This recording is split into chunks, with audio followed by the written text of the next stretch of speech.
Neuro, pulmo and centre for surgical excellence Sai Deepa multi speciality hospital, Chandanagar, Hyderabad. ప్రపంచానికి అన్నం పెట్టే రైతు దేశానికి వెన్నెముక అని మనం గర్వంగా చెప్పుకుంటాం.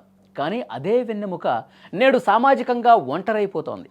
పొలంలో చెమటోడ్చి పంట పండించే రైతుకు తన జీవిత భాగస్వామిని వెతుక్కోవటం ఒక అగ్ని పరీక్షగా మారింది. రైతు బిడ్డకు పిల్లను ఇవ్వం అనే ఒక చేదు నిజం నేడు పల్లెల్లో రాజ్యమేలుతోంది.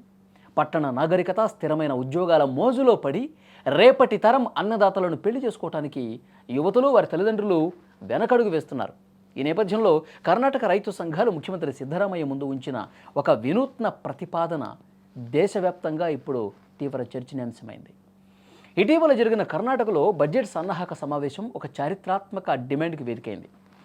వ్యవసాయం చేసే యువకులను వివాహం చేసుకునే యువతులకు ప్రభుత్వం తరఫున 10 లక్షల ఫిక్స్డ్ డిపాజిట్ చేయాలని రైతు నేతలు డిమాండ్ చేశారు.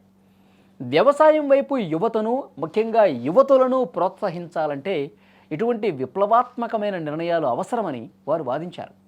గ్రామీణ ప్రాంతాల్లో పెళ్లిళ్ళు కాక వేల సంఖ్యలో యువకులు మిగిలిపోవటం ఒక సామాజిక విషాదమని, దీనివల్ల భవిష్యత్తులో వ్యవసాయం చేసేవారే కరువయ్యే ప్రమాదం ఉందని వాళ్ళు చాలా ఆవేదన వ్యక్తం చేస్తూ మాట్లాడిన పరిస్థితుంది.